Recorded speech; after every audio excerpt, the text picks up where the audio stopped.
Oke, silahkan. Ya, selamat malam, Karlina. Saya mau tanya dulu nih. Karlina ini Muslim atau apa nih?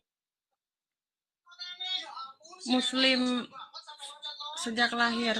Sejak lahir Muslim. Ya. Lalu tujuan Karlina naik ini ada apa? Ya sebenarnya ingin tahu aja apa kehebatan Tuhan orang Kristen dibandingkan Tuhan orang Islam. Oh, Gitu begitu. doang sih. Kehebatan. Kehebatan itu dalam pengertian bagaimana? Ya kan namanya Tuhan itu harus ada kerajaan. Kan kalau di Islam itu kan ada al-mulk, artinya kan kerajaan. Jadi raja di atas raja.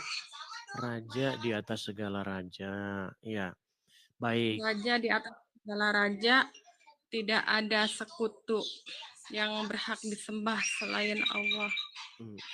Baik, baik. Baik, berarti sebelumnya sudah pernah membaca Al-Quran, sebelumnya sudah baca sampai selesai, Bible juga sudah baca sampai selesai.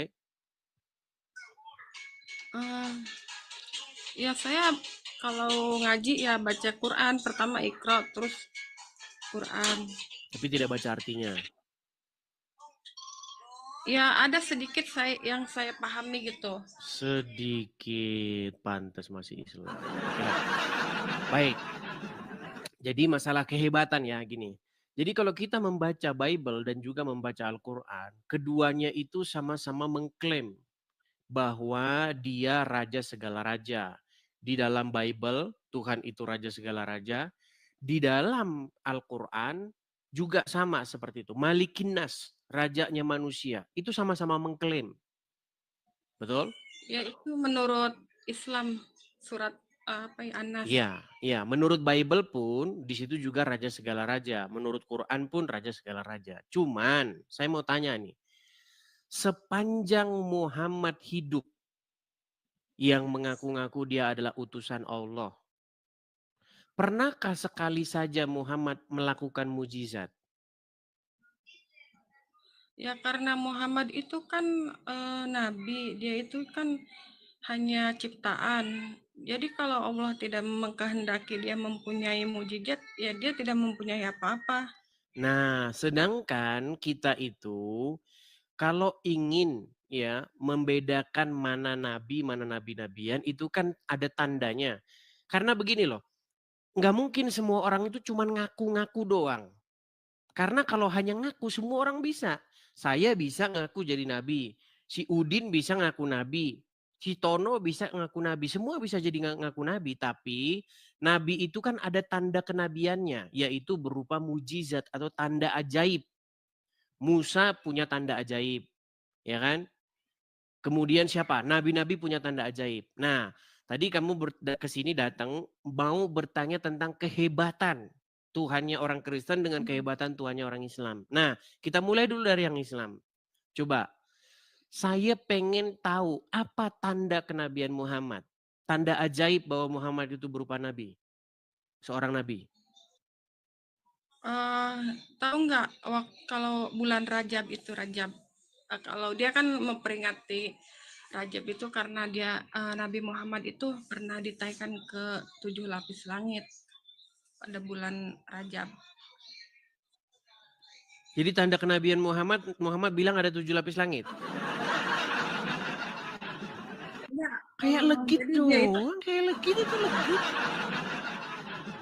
itu kan kalau di Islam itu kan suka merayakan Isra Miraj yang itu apa memperingati Isra-nya Nabi Muhammad. Oh, jadi tanda kenabian Muhammad dia Isra Miraj. Iya, Siapa dia kan saksinya dia Isra Miraj? bisa, ya dia dinaikkan ke langit ketujuh.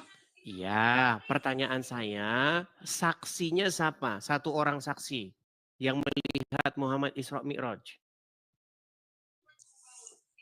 Ya malaikat. Masa mujizat Ada di saksinya dalam malaikat?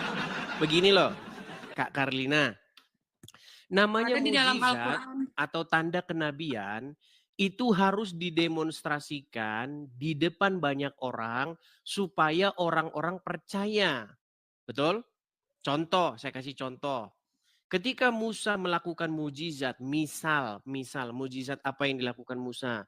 Misalnya membelah laut Teberau di hadapan orang-orang banyak supaya orang-orang percaya bahwa Musa itu diutus. Betul? Nah, Muhammad tanda kenabiannya Isra Mi'raj, yang saksi nggak ada, ini gimana? Lagi pula begini, coba ya, kita main logika nih. Menurut surat Al-Ma'arij ayat yang keempat, malaikat naik menghadap Allah dalam satu hari, tapi kadarnya itu 50.000 tahun. Tahu ayat itu? Tahu. Oke. Kalau malaikat membawa Muhammad naik menghadap Allah selama satu hari yang kadarnya 50.000 tahun, berarti sampai hari ini harusnya Muhammad belum pulang. Karena perjalanan yang ditempuh Muhammad itu memang sehari memang. Dalam waktunya malaikat. Dimensinya malaikat. Tetapi di bumi 50.000 tahun. Berarti kepulangan Muhammad, waktu Muhammad pulang, sahabat-sahabat Muhammad, Utsman bin Affan, Umar bin Khattab, semuanya sudah jadi fosil. Gimana? Tapi di sini di dalam surat Al-Baqarah menunjukkan surat Al-Baqarah ayat 225 bahwa tidak ada Tuhan selain Allah yang berhak disembah, yang mengurus makhluknya dengan tidak mengantuk dan tidak tidur. Hanya Allah lah yang memberikan syafaat dari sisinya tanpa izin Allah. Ya, itu kan klaim-klaim. Di dalam Bible juga ada seperti itu. Itu semua klaim gitu loh. Maksudnya contoh nyatanya itu kan dibuktikan. Dibuktikan dengan bagaimana dia melakukan mujizat. Dengan perantaraan nabinya maupun langsung, betul?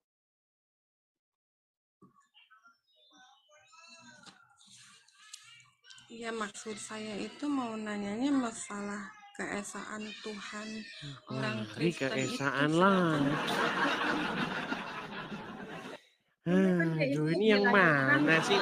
Tadi katanya kita membahas mengenai apa hebatnya. Nah, lalu kita membahas mengenai mujizat. Muhammad tidak punya mujizat. Satu-satunya mujizat Muhammad itu, dia memiliki kekuatan seksual setara 30 pria. Itu mujizat Muhammad. Bahwa dia sanggup menggauli istri-istrinya dalam satu malam. ada ayatnya, tapi di Al-Quran nggak ada tuh, nggak pernah baca seksual Nabi Muhammad tentang seksual Kan seksual saya gitu. bilang alasan kamu masih Islam, Karlina, karena kamu tidak mengerti ajaran agama Islam. Saya sudah sering bilang loh, kalau kamu mau sungguh-sungguh mendalami agama Islam, satu malam aja, coba kamu nyimak sini dong, kamu ngeliatin apa sih? Gini Lina, Ini aku kalau kamu baca Al-Quran sungguh-sungguh, tuh, baca Al-Quran. iya, kamu kan tadi saya tanya, Iya, ketika kamu ngaji Lina, pernahkah kamu membaca artinya? Kamu bilang saya cuma bacanya sedikit artinya, betul? iya itu surat O- Al-Fatihah, Oke, surat Al-Ikhlas yang saya oke, arti-artinya, surat oke. Al-Falaq. Ya, makanya gini saya tanya, berapa persen kamu baca Al-Quran itu kamu baca artinya? Ya, sebenarnya nggak perlu dengan artinya kan, karena Al-Quran Iya. itu Makanya saya bilang, alasan orang Islam itu tidak mengerti isi Al-Quran, karena ketika mereka baca Al-Quran, mereka tidak baca artinya itu apa. ya saya pernah baca dalam Al-Quran bahwa diharamkan memakan B2, tapi kan Di orang mana dalam orang Al-Quran Kristen dilarang makan babi, di mana? Ada, tapi dia bukan B2, dia bilangnya lahma hinjir. Itu Hinzir. artinya Nah, lahma hinzir itu apa sih? hinjir itu B2 itu kalau Di mana di saya Arab pernah ada lihat babi? sih. Pernah ke Arab? Pernah ke Arab nggak, Lina? Enggak, saya pernah baca di sini di Al-Qur'an ini. Maksudnya saya dulu pernah sih jadi TKW, tapi cuman saya kalau Oke, kamu pernah jadi baca-baca TKW di Al-Qur'an mana? itu Pernah jadi TKW di Arab Saudi? iya, tapi udah lama Iya, sih. ada nggak di Cuman sana babi? pernah Ada babi nggak di sana? ya haram lah, nggak boleh. Jadi sana Bukan adanya masalah ini susah ini. Saya bukan tanya babi itu haram atau enggak. Ada nggak babi di situ ya, hidup? Pernah ada hidup babi nggak di situ? nggak pernah ada, Nggak adanya pernah domba ada. kebanyakan.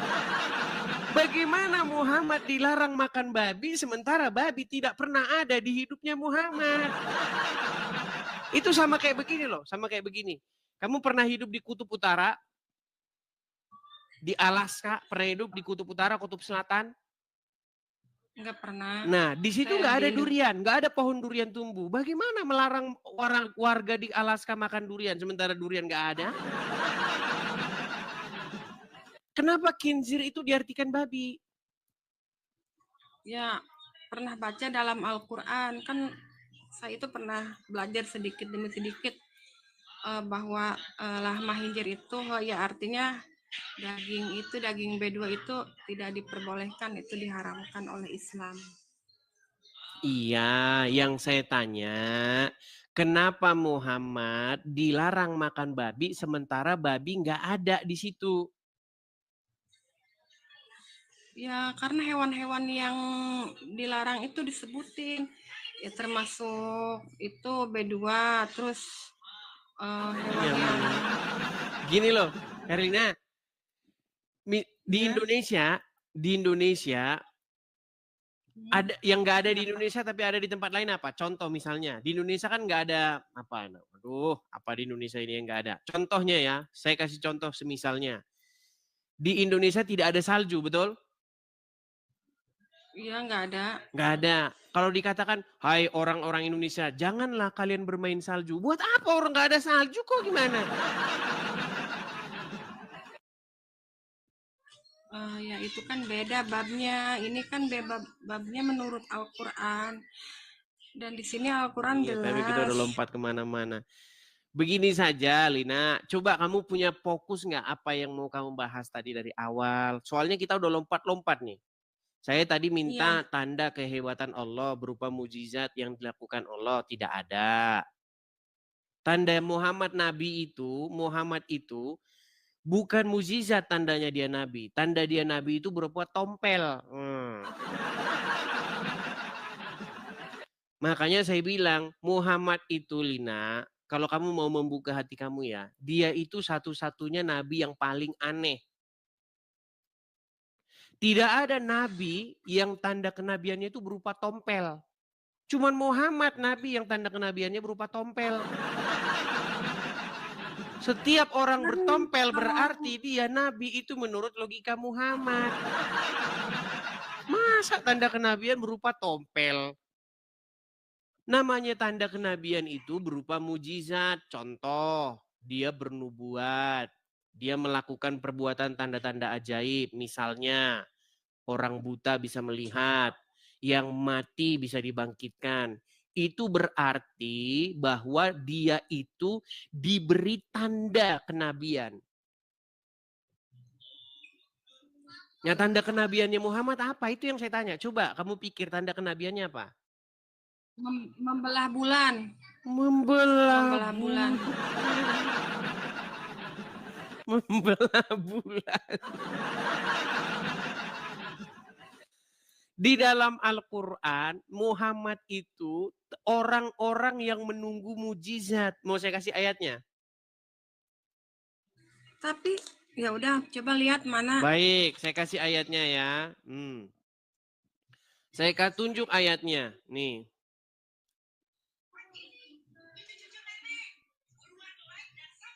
Saya tunjuk ayatnya. Bahwa Muhammad termasuk orang-orang yang menunggu ya.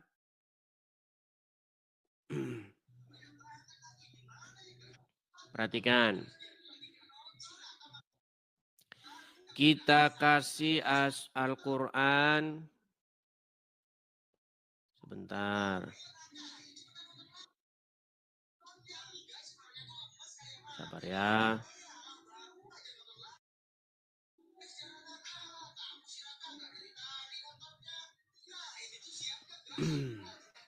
Di dalam Quran surat surat yang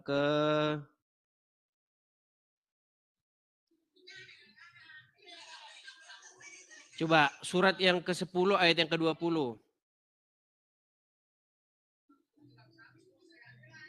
Quran surat yang ke-10 ayat yang ke-20 coba buka. Surat apa? Bentar, saya bukakan saja dari sini ya. Quran surat yang ke-10 ayat yang ke-20. Itu ada di dalam Quran surat Yunus ayat yang ke-20. Saya balik kamera saya ya. Ini banyak muslim kan sudah saya bilang mereka ini baca Quran gak dibaca artinya. Makanya mereka tahu Muhammad. Mereka nggak tahu kalau Muhammad tuh nggak punya mujizat. Nih, saya bacakan ya. Ini surat Yunus ayat yang ke-20, betul? Iya, betul. Oke, saya bacakan. Dan mereka berkata, mengapa tidak diturunkan kepadanya suatu keterangan, mujizat dari Tuhannya? Ini Muhammad ini nggak ada mujizatnya. Ini loh. Kalau ada mujizatnya tidak mungkin ada ayat ini. Mengapa tidak diturunkan kepadanya, maksudnya kepada Muhammad suatu keterangan dalam kurung mujizat dari Tuhannya? Maka katakanlah, sesungguhnya yang gaib itu kepunyaan Allah. Sebab itu tunggu sajalah olehmu sesungguhnya aku ini. Sesungguhnya aku bersama kamu termasuk orang-orang yang menunggu.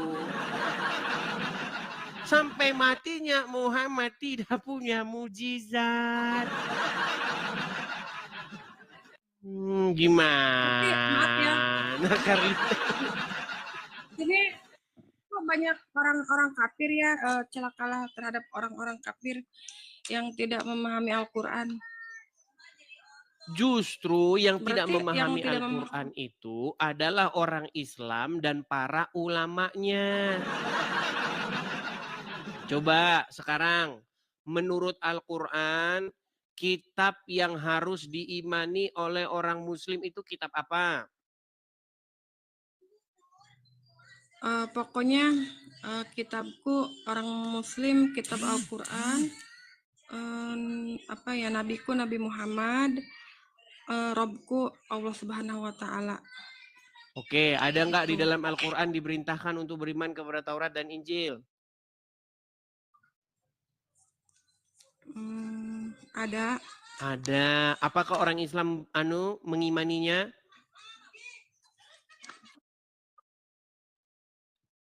Iya, Islam mengimaninya, tapi tidak menyembah Isa sebagai Yesus. Lina, disuruh beriman nggak kepada Taurat dan Injil? Yesus sebagai Isa. Ia mengimani, tapi tidak menyembah Yesus sebagai Nabi. Tidak sebagai Tuhan, hanya mengimani sebagai Nabi. Menyembah sebagai Tuhan itu gimana Yesus maksudnya? Itu kan, kalau ya maksudnya yang disembah itu hanyalah Allah. Disembah itu maksudnya diapain? Allah itu tunggal, tidak ada lagi, Iya, disembah itu diapain sih? Hanya tempat meminta. Jadi tempat meminta. Ya disembah itu kita harus sujud kepada Allah. Sujud kepada Allah. Berarti sujud itu berarti menyembah. Iya, dengan cara. Kenapa Allah malah menyuruh sujud kepada manusia? Ya meminta, memohon ampun hanya kepada Allah. Berdoa, katanya sujud menyembah, sekarang memohon ampun. Jadi percayalah teman-teman ya, orang Islam ini memang mereka ini tidak mengerti apa itu Islam agama, teman-teman. Ya. Bahkan ditanya menyembah itu apa, mereka nggak tahu menyembah itu apa.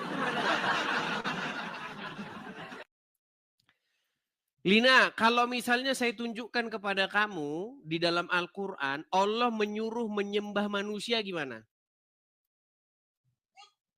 Allah menyuruh menyembah manusia. Allah Iya. tidak menyuruh menyembah manusia. Iya, kalau Tidak misalnya ada. saya tunjuk sama kamu, Allah nyuruh nyembah manusia gimana? Coba lihat mana, pengen tahu nggak pernah Jangan coba baca. lihat, nanti saya tunjukin kamu kan bilang Allah hanya menyembah hanya kepada Allah, betul? Betul. Kalau di dalam Al-Quran malah Allah sendiri yang nyuruh nyembah manusia gimana? Iya mana? Soalnya saya nggak pernah baca itu. Ya karena kamu Allah tidak pernah baca Quran dengan artinya. ini pengen tahu di surat mana sih? Ini kan surat Baik, saya Al-Quran tuh bukakan. tebal tuh. Memang ya. Tuh. Yang di mananya sih? Baik, saya tunjuk ya. Saya tunjukkan.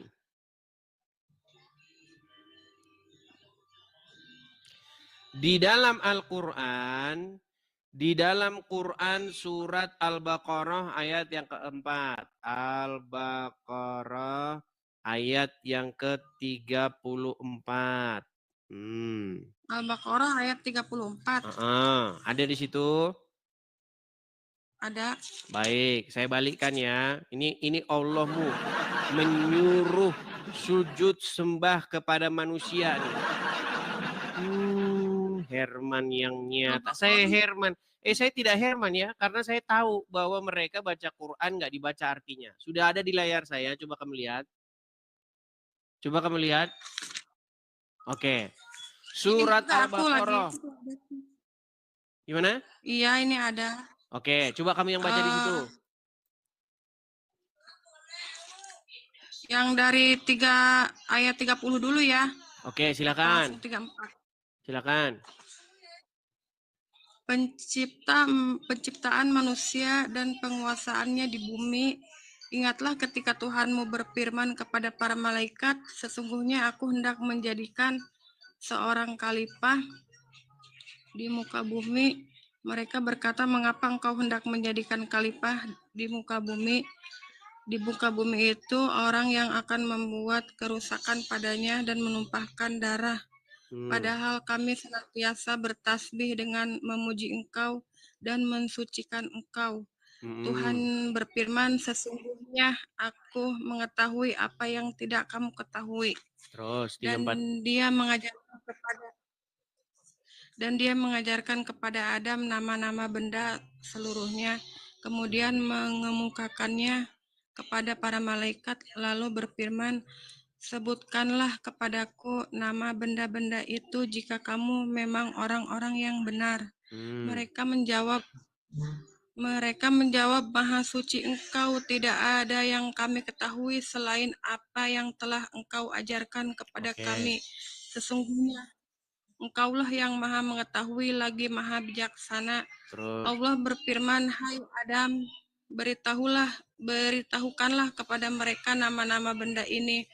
Maka setelah diberitahukannya kepada mereka nama-nama benda, Allah berfirman, bukankah sudah kukatakan kepadamu bahwa sesungguhnya aku mengetahui rahasia langit dan bumi, mengetahui apa yang kamu lahirkan dan apa yang kamu sembunyikan. Baik, 34-nya. Dan ingatlah ketika kami berfirman kepada para malaikat, sujudlah kamu kepada Adam. Maka sujudlah mereka kecuali iblis. Ia enggan dan takabur. Kenapa di sini Allah menyuruh sujud kepada manusia? Kan ini ada permulanya. Kan Allah itu kan mulai akrobat. Kamu bilang di dalam Quran hanya Allah lah tempat menyembah, sementara di sini malah Allah nyuruh nyembah manusia. Gimana? Surely. Mana? Ini belum ke bawahnya. Oh ya udah silakan, habisin. Dan ingatlah, kan ini kan Allah berfirman, dan ingatlah ketika kami berfirman kepada para malaikat, sujudlah kamu kepada Adam, maka sujudlah mereka kecuali iblis. Ia enggan takabur dan ia termasuk golongan orang-orang yang kafir. Tapir. Oke, berarti yang tidak mau sujud kepada Adam berarti tapir, betul? Ya tapi kan ini belum ke bawahnya. Mau dibaca sampai mana lagi? Mau sampai habis dibaca sampai Al-Fatihah, sampai Anas. Ya sudah, lanjut. Nggak apa-apa, ayo lanjut. Nggak apa-apa, kita turutin. Turutin, yuk. Dan kami berfirman, hai Adam, diamlah oleh kamu dan istrimu di surga, dan makanlah makanannya yang banyak lagi baik, di mana saja yang kamu sukai, dan janganlah kamu dekati pohon ini, yang menyebabkan kamu termasuk orang-orang yang jolim. Lalu keduanya digelincirkan oleh setan dari surga itu, dan dikeluarkan dari keadaan semula. Ini Dan makin lama makin malah lari kemana-mana nanti. Sekarang kita fokus ke sini. Nih, fokus ke 34 ya, ini. Ini kan tentang petunjuk Allah. Jadi kan Allah itu mau Iya, nyuruh yang apa mau saya aja tanya kan sama bebas. kamu, bener nggak di sini Allah menyuruh sujud kepada Adam? Yang dalam surat Al-Baqarah ayat 34 benar. Bener. Berarti yang tidak mau sujud kepada Adam musyrik, betul? Syirik, kafir, betul? Ya kan kafir itu bukan berarti tidak menyembah, itu saja banyak. Oke, siapa yang disuruh sujud? Yang disuruh sujud siapa? Allah kan menyuruh malaikat bersujud kepada Para Adam. malaikat, bukan malaikat. Iya, para malaikat, oke. Yang disuruh sujud para malaikat, betul? Iya, betul. Terus yang enggan bersujud iblis, betul? Betul. Berarti iblis betul nggak? Karena iblis itu dia Sebentar, kan sebentar. Pertanyaan saya, dari ada nggak api. iblis disuruh sujud? Semua disuruh sujud sama Enggak, Allah. coba perhatikan, coba. Termasuk Ingatlah ketika kami berfirman. Berfirman kepada para malaikat apa berfirman kepada iblis? Bentar. Dan ingatlah apa sih? Kami berfirman kepada para malaikat. Oke, berarti yang disuruh bersujud adalah para kumpulan para malaikat, betul? Betul. Nah, terus iblis disuruh nggak di sini sujud? Ya kan. Aduh, mulai. Yang disuruh sujud itu Mereka para itu malaikat. Kemudian iblis enggan. Emang kapan iblis disuruh sujud? Makanya saya bilang, Lina, seandainya kamu membaca Al-Quran, kamu baca artinya, kamu pelajari isinya sungguh-sungguh mendalam. Besok pagi kamu panggil tukang loak. Halo? Halo? Bapak tukang loak, tolong besok diangkat buku-buku ini ya.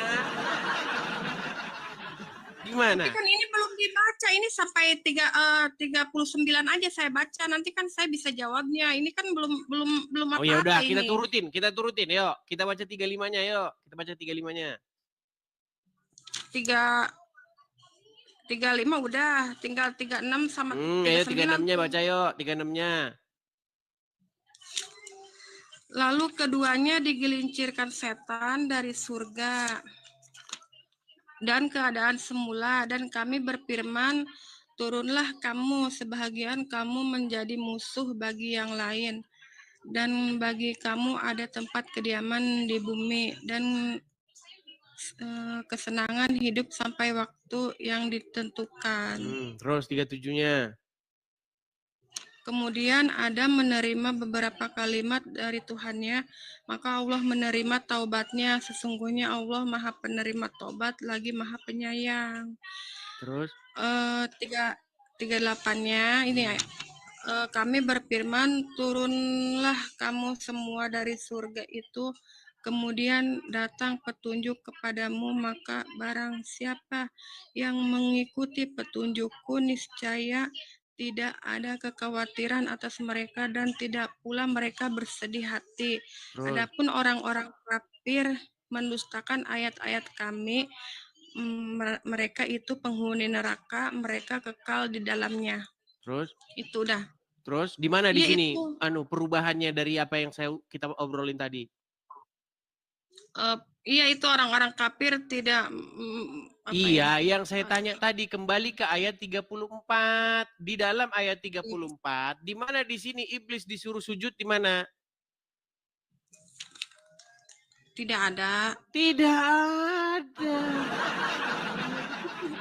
Lagian Itu kan menurut Al-Quran di ayat yang lain iblis itu sudah diusir dari dari surga. Ini kalau kamu baca Al-Quran di ayat Quran yang lain, iblis itu sudah diusir dari surga. Lalu bagaimana iblis bisa menggoda Adam lagi?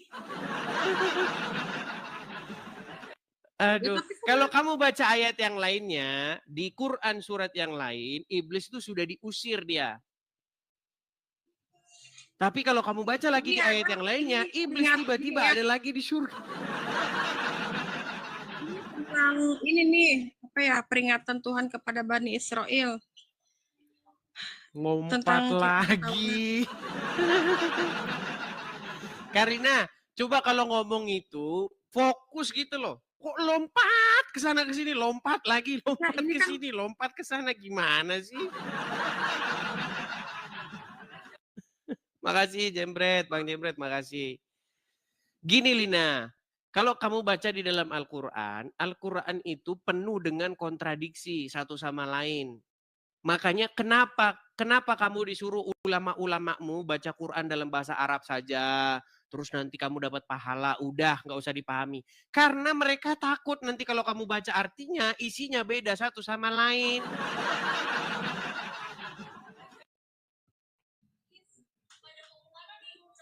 Kamu tahu nggak di dalam ayat Quran yang lain bahwasanya setan itu sudah diusir dari surga?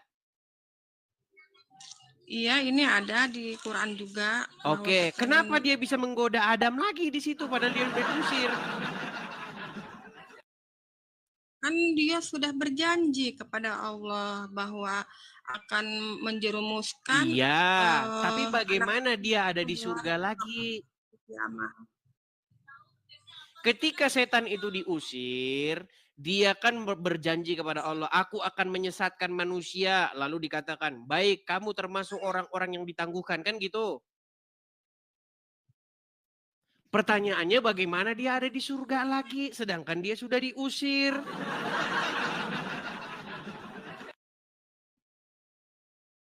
Iya, itu setan itu sudah ada di. Tapi gini, coba Lina, coba kamu lihat sini, jangan lihat Quranmu terus. Lina, ini denger. Aku sambil baca. Gini, kamu saya kasih tahu ya. 13 tahun waktu saya habiskan untuk meneliti Al-Quran.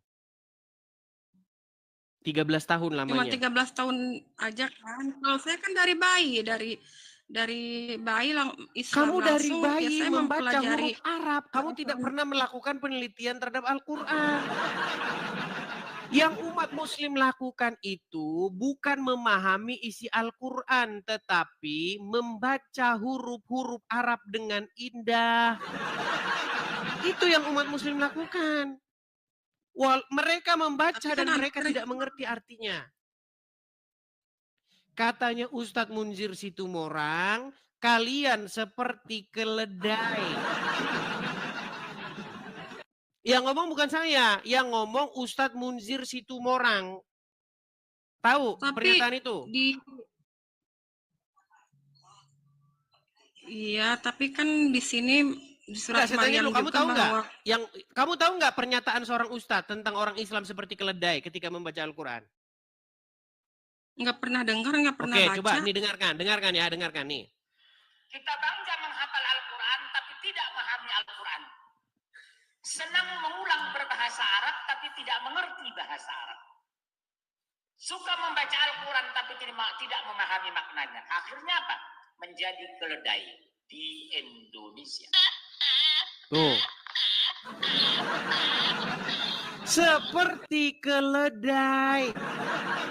Makanya saya bilang, umat Islam tidak mengerti Al-Quran karena waktu baca Quran tidak dibaca artinya. Makanya dia nggak tahu isinya berkontradiksi satu sama lain. Coba nih, masalah Adam nih. Coba nih ya. Setahu kamu Adam itu punya istri nggak? Adam Hawa, iya Hawa istrinya. Punya istri. Mereka menikah nggak?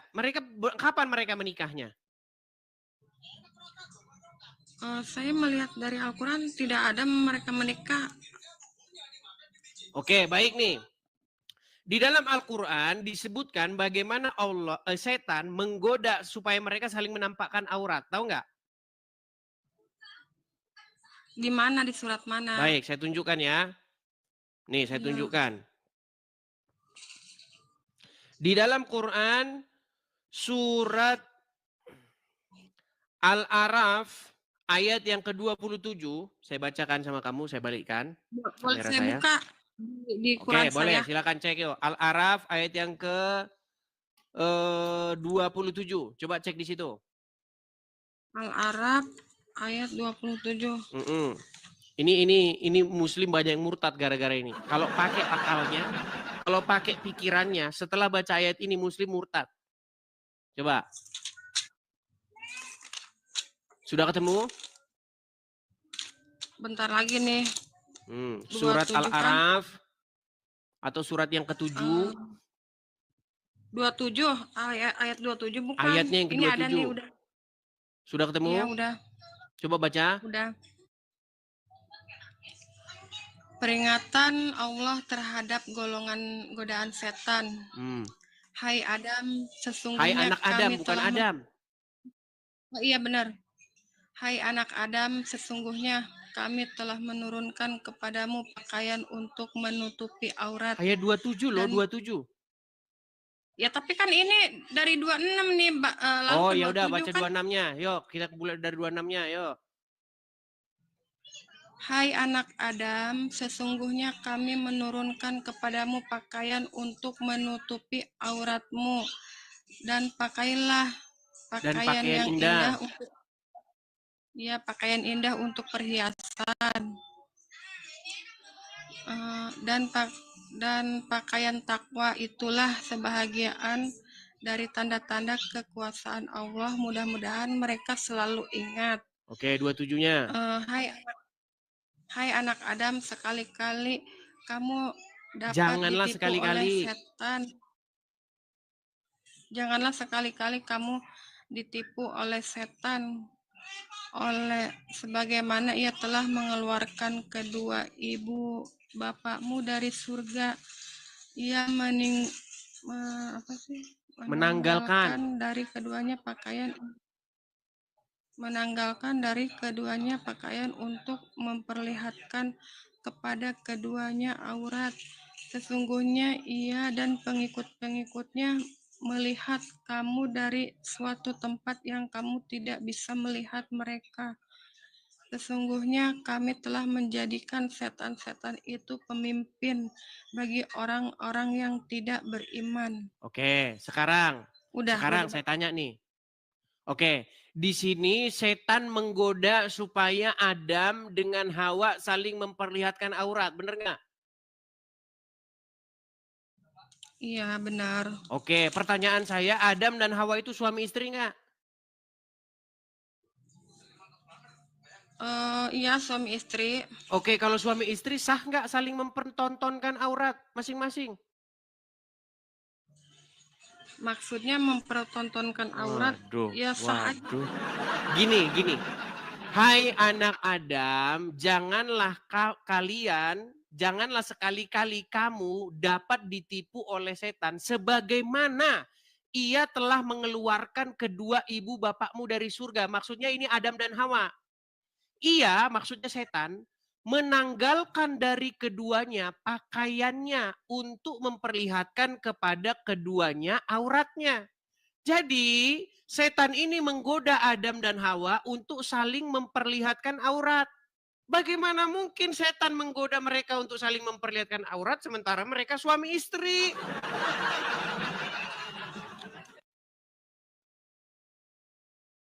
Ya ini kan perkaranya mungkin Adam itu kan belum menikah kan. Nah, tadi katanya Adam sudah menikah. Baik, saya balik dulu.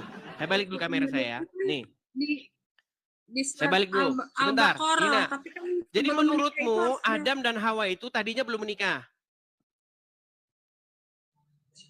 Iya, ini Terus kenapa mereka kan tadinya bersama-sama? diciptakan dulu. Kenapa mereka bisa Ya kan baru bersama-sama kalau penciptaan. mereka belum menikah?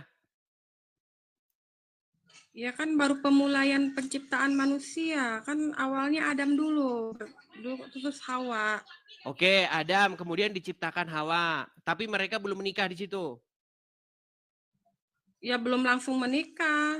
Oke, lalu setan menggoda mereka untuk saling memperlihatkan aurat, begitu? Iya. Oke, berarti berangkat dari ayat itu Allah dan Adam tidak menikah. Belum menikah, bukan tidak menikah. Oke, kapan mereka menikahnya? Di Al-Quran belum baca mereka menikah, kan tidak ada bacaan mereka menikah. Berarti Adam dan Hawa di dalam Al-Quran berzina keduanya, betul? Enggak lah. Terus kapan mereka menikah? Coba kapan mereka menikahnya? Ya kalau kita ingin tahu, ya aku juga bisa tahu, bisa pengen tahu itu kok Tuhan Yesus bisa ya Lompat dilahirkan. kemana-mana. Aduh. Ya terus sih yang terus kapan saya mau nanya itunya tentang Tuhannya orang Oke lah Kristen. Lina, gini karena dari tadi kamu saya lihat itu lompat kemana-mana. Kamu dari A lompat ke B, dari B nanti lompat ke C lompat ke D. Ya karena kan ya saya pengen nanya-nanya aja. Tapi Iya kok nanti malah saya ke situ nanti kamu lompat lagi. Setiap saya bahas satu tema, kamu lompat ke tema yang lain.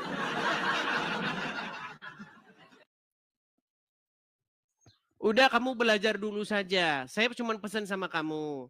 Saya cuma pesan, ingat pesan saya nanti. Dan satu saat kamu pasti datang ke sini mengiyakan perkataan saya. Jika kamu menghabiskan waktu kamu membaca Al-Quran, maksudnya membaca artinya, besok pagi kamu akan panggil tukang loak buat ngangkut Quranmu itu biar dibawa sama dia. Kayak gitu aja ya. Aku tetap beriman kepada Allah dan nabiku Nabi Ya, Muhammad. itu kamu berkata demikian karena hawa nafsumu dan karena ketidaktahuanmu. Kamu berkata seperti itu karena kamu tidak menggunakan daya upaya akal pikiran kamu untuk mempelajari Al-Quran. Kamu hanya mengandalkan hawa nafsumu. Gimana? Saya dulu pernah debat begini. Ustadznya bilang begini, kita di dalam agama Islam itu tidak dibolehkan pacaran. Haram hukumnya pacaran, haram. Saya bilang begini, Pak Ustadz, apa? Coba baca Al-Quran Pak Ustadz. Di dalam Al-Quran, Adam dan Hawa itu ditempatkan bersama-sama padahal mereka belum menikah. Dia bilang sama saya, berani kali kamu mengatakan Adam dan Hawa tidak menikah. Mereka menikah katanya. Saya tanya begini, Ustadz, kalau orang sudah menikah, saling memperlihatkan aurat itu sesuatu yang haram tidak? Tidak. Berarti boleh saling memperlihatkan aurat? Boleh, sah karena mereka menikah. Kalau memang Adam dan Hawa itu menikah di dalam Al-Quran, kenapa setan menggoda mereka untuk saling menampakkan aurat? Kalau setan menggoda saling menampakkan aurat, pasti terhadap dua pasang orang yang bukan pasangannya. Contoh. Kamu istri dari Udin misalnya. Ya kan? Bertemu dengan suami orang lain. Kan bukan pasangan nih. Kalian bukan pasangan kan? Terus kalian saling memperlihatkan aurat. Nah, itu pasti kerja setan. Setan menggoda kalian supaya kalian saling menampakkan aurat. Karena kalian bukan pasangan yang sah. Bagaimana mungkin suami istri saling menampakkan aurat, tetapi mereka digoda oleh setan saling menampakkan aurat. Makanya saya bilang sama ustadz-ustadz yang bilang, dalam agama Islam nggak boleh pacaran. Suruh baca ayat itu, baca ayat itu. Kenapa Allah menempatkan Adam dan Hawa secara bersama-sama sementara mereka bukan pasangan? Berarti itu dalilnya bahwa di dalam agama Islam boleh pacaran.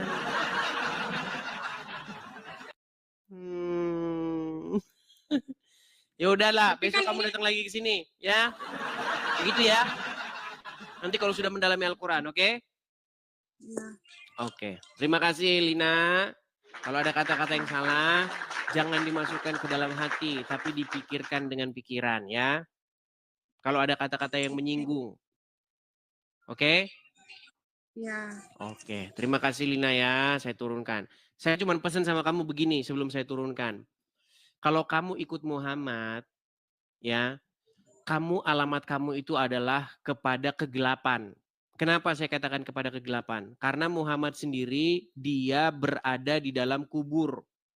Sementara kalau kamu mengikut kepada Yesus, kamu akan mengenal terang. Karena Yesus Ya berkata, kan aku akulah hanya ya jalan dan dengerin ya. kebenaran, akulah terang dunia. Barang siapa yang datang kepadaku, ia tidak Aku akan hanya berjalan dalam mengikuti kegelapan. perintah Allah, Tuhanku. Aku hanya mengikuti perintah Allah, Tuhanku. Kamu Jika itu Allah mengikuti perintah Muhammad. Tuhan kamu kepada itu Allah, Muhammad yang ada di kuburan. kan asyhadu alla ilaha illallah wa asyhadu anna Iya, Muhammadur kamu nggak Rasulullah. ngerti itu apa yang kamu ucapin itu. Apa Artinya apa aku arti asyhadu anna itu? bersaksi, Artinya apa? aku bersaksi bahwa Apa tiada Tuhan bersaksi itu selain ngapain? Allah. Bersaksi itu bahwa yakin dan bersaksi Yakin kok bahwa bersaksi? Enggak, bersaksi itu apa sih? bersaksi itu bahwa saksi itu ya seperti saksi itu ya saksi Seseorang gimana yang sih? melihat, betul? Bersaksi, menyaksikan. Iya, menyaksikan bahwa itu Muhammad melihat langsung, betul? Allah. Iya bersaksi aja pokoknya asyhadu alla ilaha illallah wa asyhadu anna Muhammadur Rasulullah. Lina, Muhammad Karlina. itu Allah. Seseorang yang bersaksi adalah seseorang yang melihat, betul?